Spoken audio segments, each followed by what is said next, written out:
Hello friends, welcome back to colour of threads. आज हम umbrella cut kurti की cutting और स्टिचिंग करेंगे। और ये मेरे पास 3 मीटर का शिफॉन फैब्रिक है और ये 1 मीटर की लाइनिंग है जिसे हम टॉप पार्ट में स्टिच करेंगे। तो वीडियो शुरू करते हैं। तो पहले हम अम्ब्रेला कट कुर्ती का टॉप पार्ट कट करेंगे। इसके लिए मैंने फैब्रिक को एक साइड से डबल फोल्ड कर लिया है और सीधी साइड अंदर की ओर है। तो टॉप पार्ट हमें 15 इंच का कट करना है। तो 15 इंच पर इस तरह से मार्किंग करके इसे कट कर लेंगे। बाकी के कपड़े को साइड में कर देना है और जो हमने कपड़ा कट किया है इसको हमने 4 फोल्ड कर लेना है इस तरह से। अब टॉप पार्ट की मार्किंग कर लेते हैं। यहाँ से शोल्डर मार्क करेंगे 7 इंच पर। अब यहाँ से हमें आर्म होल की मार्किंग करनी है और ये भी मैं 7 इंच पर ही मार्क कर रही हूँ। अब इन दोनों पॉइंट्स को स्ट्रेट लाइन के साथ इस तरह से मिला देंगे। अब यहाँ से हमें चेस्ट मार्किंग करनी है। चेस्ट मार्किंग का 1/4 पार्ट पर मार्क करेंगे। मैं यहाँ पर 9 इंच पर मार्क कर रही हूँ। आप अपने मेजरमेंट के अकॉर्डिंग यहाँ पर मार्क करें। अब यहाँ से हमें कमर की मार्किंग लेनी है। कमर की मार्किंग भी 1/4 पार्ट पर करेंगे। यहाँ पर मैंने 8 इंच पर मार्क किया है। अब इन दोनों पॉइंट्स को स्ट्रेट लाइन के साथ जोड़ देंगे। ये हमने फिटिंग की मार्किंग की है। अब 1.5 से 2 इंच के गैप पर एक मार्जिन लाइन ड्रॉ करेंगे। इस मार्किंग पर इसे कट करना है। अब यहाँ से हमें आर्म होल की गोलाई देनी है। पहले 1 इंच पर इस तरह से मार्क करेंगे। अब इस मार्क पर हमें आर्म होल की गोलाई देनी है। तो ये हमने बैक आर्म होल की मार्किंग की है। फ्रंट आर्म होल के लिए इस लाइन के सेंटर में मार्क करेंगे, यानी कि 3.5 इंच पर हमें मार्किंग करनी है। अब इस मार्किंग से 1/2 इंच अंदर की ओर एक तिरछी लाइन ड्रॉ करनी है फ्रंट आर्म होल के लिए। अब यहाँ से हमें फ्रंट आर्म होल की गोलाई मार्क कर लेनी है। तो आर्म होल की गोलाई लगने के बाद अगर आप इस कुर्ती पर राउंड नेक रेडी करना चाहते हैं तो इस तरह से आपने नेक की चौड़ाई और लंबाई की मार्किंग लेने के बाद इस पर राउंड नेक ड्रॉ करके इसे कट कर लें। पर मैं इस पर डिज़ाइन वाला नेक रेडी करूँगी, इसलिए मैं इसे कट नहीं कर रही। आप चाहें इसे पहले ही कट कर लें। यहाँ पर टॉप पार्ट की मार्किंग कंप्लीट हो चुकी है। अब इसे बाहर वाली मार्किंग पर पहले कट कर लेते हैं। कटिंग होने के बाद कमर वाली साइड से 1 इंच पर इस तरह से एक निशान लेना है। अब यहाँ से इस मार्किंग तक गोलाई में मार्किंग करेंगे और इसे कट कर लेंगे। अब फ्रंट आर्म होल कट करने के लिए बैक पार्ट को इससे अलग कर लेंगे। अब इसे फोल्ड करेंगे और मार्किंग पर फ्रंट आर्म होल की कटिंग कर लेनी है। तो देखिए कटिंग हो चुकी है।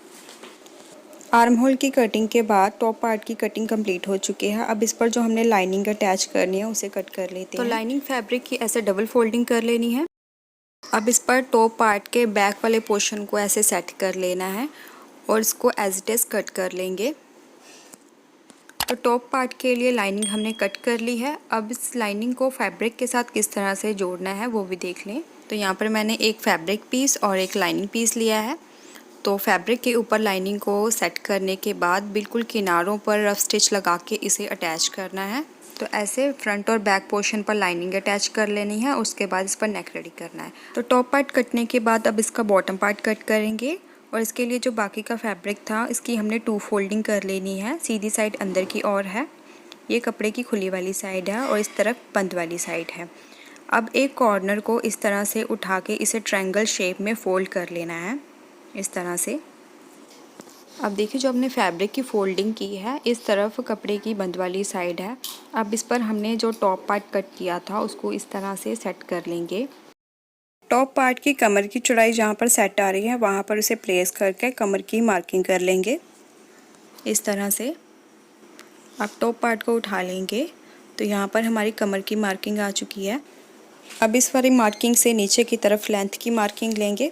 तो बॉटम मार्किंग करने के लिए जितनी भी आप अम्ब्रेला की तैयार लेंथ चाहते हैं उसमें से आपने 15 इंच कम कर लेने हैं टॉप पार्ट के लिए। तो 15 इंच लेस करने के बाद इसमें 2 इंच हमने प्लस कर लिया। तो 2 इंच का मार्जिन ऐड करने के बाद 30 इंच पर मैंने इस तरह से गोलाई में मार्किंग कर दी है। तो देखिए अगर आप लेंथ ज़्यादा रख रहे हो ना तो ऊपर के 2 पल्लों पर ज्वाइंट आएगा। तो ज्वाइंट डालने के लिए एक्स्ट्रा फैब्रिक को आपने इस तरह से फोल्ड कर लेना है और फोल्डिंग के बाद ही लेंथ की मार्किंग लेनी है। इस तरीके से आप साथ में ही ज्वाइंट को कट कर लेंगे। तो यहाँ पर हमारी मार्किंग कंप्लीट हो चुकी है। अब इसे कट कर लेते हैं। तो बॉटम पार्ट की कटिंग भी हो चुकी है। अब मैं इसको ओपन करके दिखाती हूँ। देखिए काफ़ी ज़्यादा घेर है इसका। टॉप और बॉटम पार्ट कटने के बाद अब स्लीव कटिंग कर लेते हैं। मैं इस पर अम्ब्रेला स्लीव रेडी करने वाली हूँ। इसके लिए पहले मैंने एक स्ट्रेट स्लीव कट कर ली है 11 इंच की। तो इस पर जो हमने अम्ब्रेला अटैच करनी है उसकी कटिंग कर लेते हैं। तो इसके लिए मैंने इस तरह से चोर्स फैब्रिक लिया है। तो तकरीबन ये 19 बाई 19 इंच का है। अब इस फैब्रिक को हमें 4 फोल्ड कर लेना है इस तरह से। अब इस पर हम मार्किंग करेंगे। तो मार्किंग करने के लिए जो हमने स्ट्रेट स्लीव कट की है उसकी फ़िटिंग चेक करनी है कितने इंच पर आपने मार्किंग की है। तो यहाँ पर मैंने 5.5 इंच पर यानी कि 11 इंच पर हमारी मार्किंग है। तो 11 इंच का 1/4 पार्ट लेंगे तो मेरा तकरीबन यहाँ पर 3.25 इंच पर मार्क आ रहा है। अब 3.25 इंच को हमें इस तरह से कॉर्नर पर मार्क कर लेना है। अब इस वाले निशान से नीचे की तरफ लंबाई का निशान लेंगे। तो यहाँ पर मैं 7 इंच पर मार्क कर रही हूँ। टेप को इस तरह से मूव करते हुए पूरे फैब्रिक पर 7 इंच पर गोलाई पर मार्क कर लेंगे। अब मार्किंग होने के बाद इसे कट कर लेना है।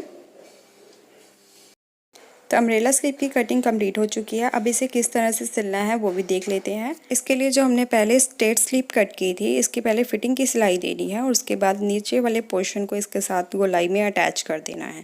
तो देखिए इस तरह से हमने दोनों स्लीव को रेडी कर लिया है और नीचे वाले पोर्शन को हमने देखिए इस तरह से गोलाई में इसको जोड़ दिया है। तो नीचे वाली साइड मैंने इसे पिको कर दिया। आप चाहे इसे सिंपल फोल्ड करके इस पर सिलाई लगा लें। तो स्लीव रेडी होने के बाद अब बाकी की कुर्ती को स्टिच कर लेते हैं।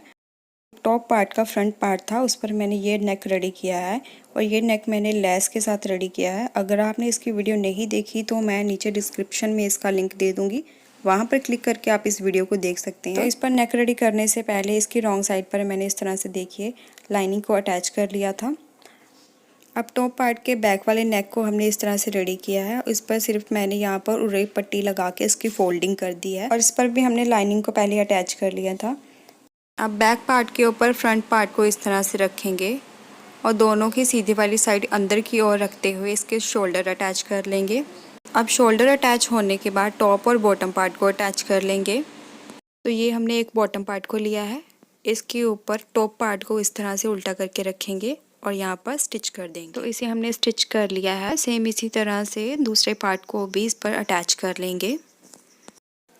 तो ऐसे हमने दोनों साइड के टॉप और बॉटम पार्ट को जोड़ दिया है। अब यहाँ पर हमें चेस्ट और कमर की मार्किंग लेने के बाद फिटिंग की सिलाई लगा देनी है और दोनों तरफ की फिटिंग की सिलाइयाँ लगाने के बाद इस पर हमने जो स्लीव रेडी की थी उसको अटैच कर लेंगे और बॉटम वाली साइड पर मैंने पिको करके इसे रेडी कर लिया है। आप इसे सिंपल फोल्डिंग के साथ भी रेडी कर सकते हैं।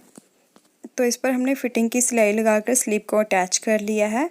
तो यहाँ पर कुर्ती हमारी बिल्कुल रेडी हो चुकी है। घेर देखिए इसका कितना अच्छा रेडी हुआ है। तो मेरी सजेशन यही है कि आप अगर सिलाई की जगह अगर आप इस पर पिको करेंगे तो इसकी लुक और अच्छी आएगी। सो फ्रेंड, वीडियो अच्छी लगी हो तो वीडियो को लाइक करें, शेयर करें, चैनल सब्सक्राइब करके बेल आइकन ज़रूर हिट करें। तो मिलते हैं नेक्स्ट वीडियो में। Bye bye.